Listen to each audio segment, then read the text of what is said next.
कांग्रेस के अंदर जारी अंदरूनी कलह थी। हरियाणा में कांग्रेस की हार के बाद घर की गुटबाजी सबके सामने आ गई। घर की लड़ाई, घर की कलह।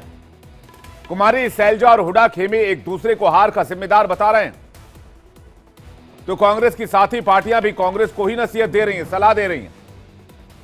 हरियाणा में 10 साल की एंटी इनकम्बेंसी के बाद भी कांग्रेस का वनवास खत्म नहीं हुआ। कांग्रेस पूरी तरह से आश्वस्त थी कि कांग्रेस पार्टी 60 से 70 सीटों तक तो जाएगी ही जाएगी।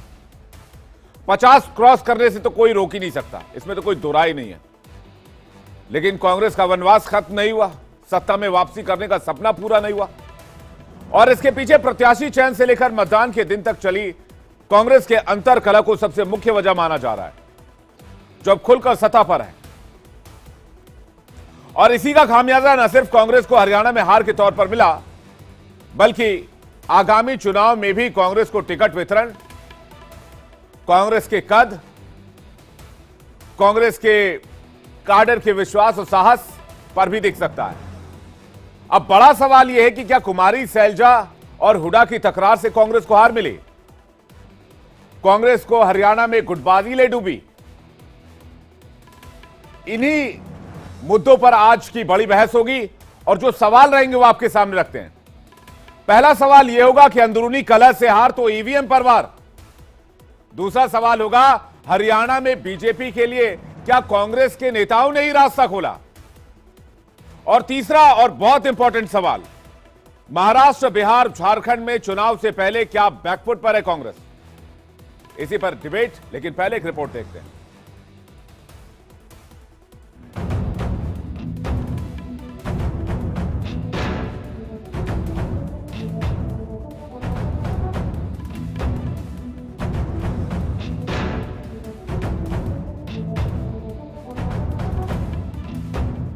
स्टेट में सींचा नहीं गया, तालमेल नहीं रखा गया।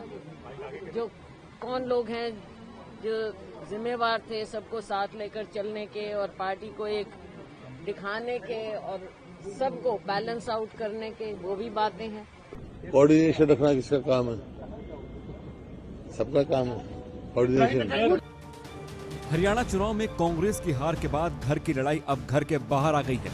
हुड्डा और सैलजा गुट एक दूसरे को हार का जिम्मेदार ठहरा रहे हैं। टिकट बंटवारे में भूपेंद्र सिंह हुड्डा का प्रभुत्व साफ नजर आया और रणदीप सुरजेवाला लगातार नाराजगी जताते रहे, लेकिन उनकी सुनी नहीं गई, जिसके बाद इन नेताओं ने खुद को अपने अपने इलाके तक प्रचार के दौरान सीमित कर लिया, जिससे कांग्रेस को नुकसान झेलना पड़ा।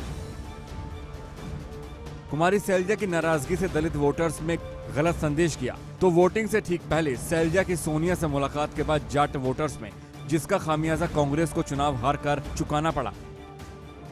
इस हार के बाद अब कुमारी सैलजा ने इसका जिम्मेदार इशारों में भूपेंद्र को ठहराया और पार्टी आलाकमान से जिम्मेदारी तय करने की मांग की। लेकिन अब हमको इन सब बातों को देखते हुए नए सिरे से आगे सोचना होगा, क्योंकि जो ये अभी चल रहा है बिजनेस एज यूजुअल, ऐसा तो नहीं चलेगा। कहाँ हमारी कमियां रही हैं, क्या कमियां रही हैं, इसके बारे में देखना होगा। कौन जिम्मेवार रहे, पार्टी को किस तरह से स्टेट में सींचा नहीं गया, तालमेल नहीं रखा गया।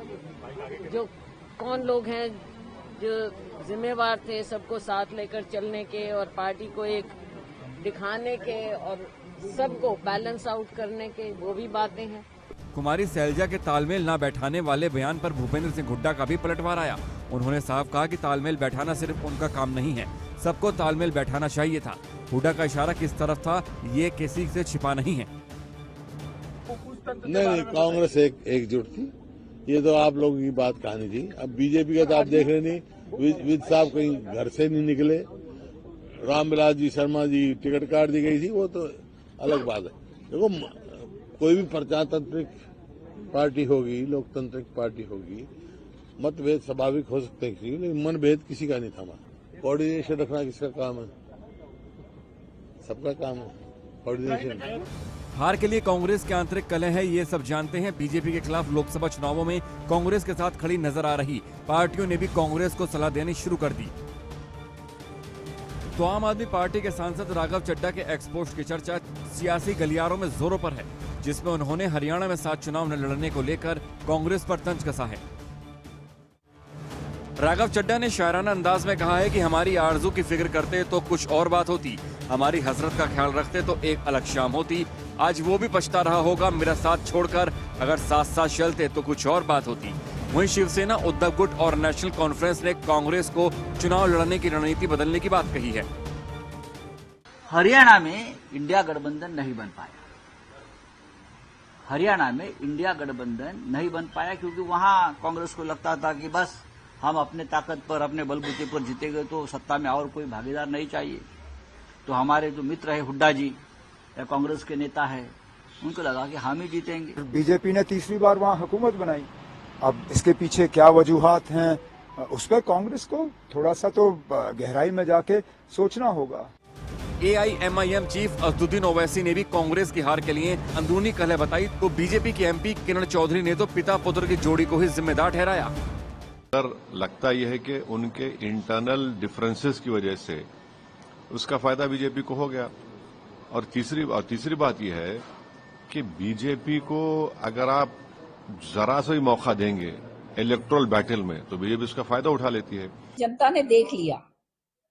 और दूसरी तरफ जो है केवल क्षेत्रवाद था, नजर आता था। एक व्यक्ति विशेष और उनके पुत्र वो नजर आते थे। वहां पे केवल षड्यंत्र नजर आते थे, एक दूसरे को काटना, मारना, जो है पूरी तरह से कॉन्स्पिरेसीज करने, और फिर भ्रष्टाचार का बोलबाला पूरी तरह से था। तो हरियाणा की जनता ने ये बात स्वीकार ली है कि अब कांग्रेस नाम की चीज हरियाणा के अंदर नहीं रही।